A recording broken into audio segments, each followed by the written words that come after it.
Hello, thanks for joining me. Today we're going to have another great trout fly.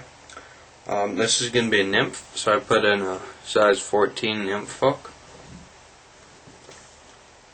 I'm just going to start my thread halfway down the shank using a 6/0 green thread. Okay, and we're going to tie in the tail. The tail is going to be this material. This is the second Lady Amethyst. It's a hen amethyst pheasant tail. That's what it is. It's also, it could be one of the seconds. It's not the center, it's a little duller color, but it has a nice green shimmer to it. This side. So now what we're going to use, this side over here. So you're going to nip off 6 to 8, or maybe even a dozen, depending on the hook size. This 14, I'm going for about 8 fibers. That's what I'm trying to do. I'm just going to line up the tips. There's my 8 fibers. And they're going to be about as long as the hook shank.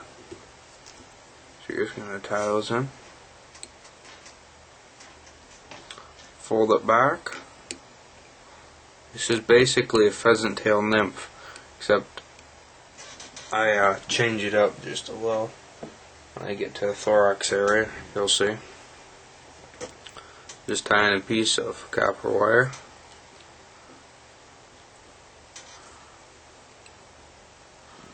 So you're just going to make a taper with your thread that your pheasant tail is going to wrap over.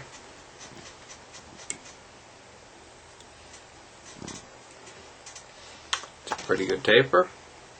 Move my wire all the way and wrap your pheasant tail.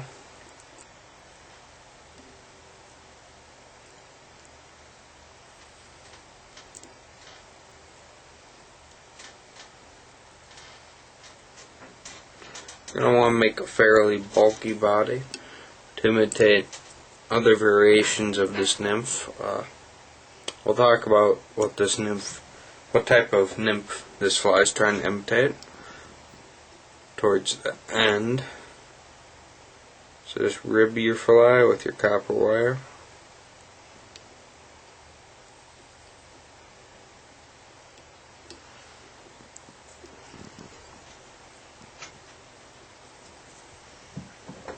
And you just wrapped it up to about the 2/3 area, 2 eyes length away from the eye.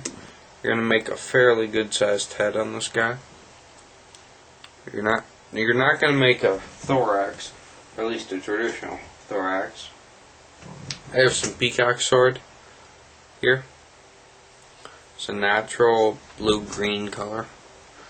So I'm going to take about 4 to 5 fibers.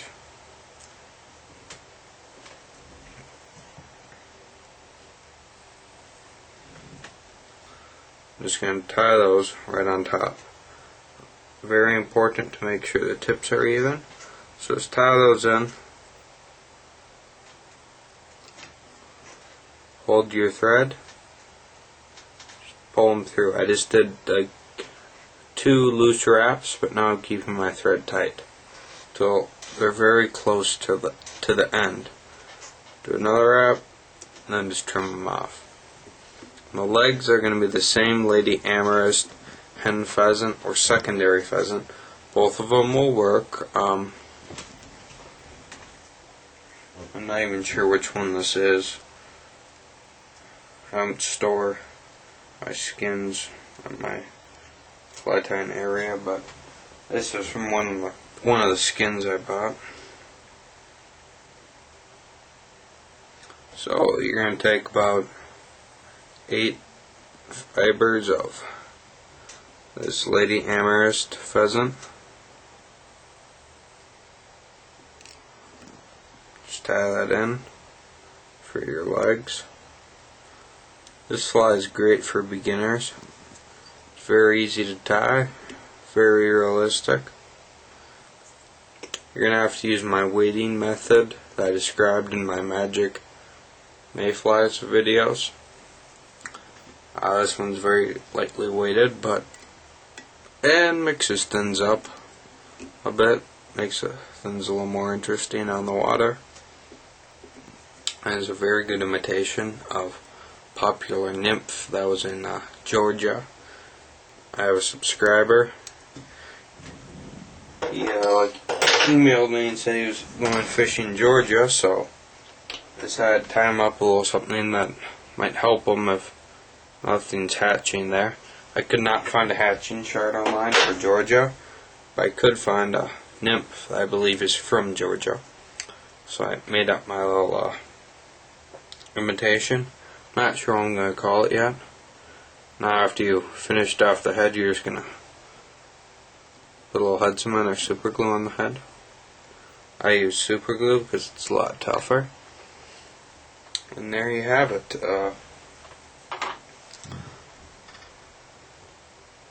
This is a very popular nymph they have down here. I know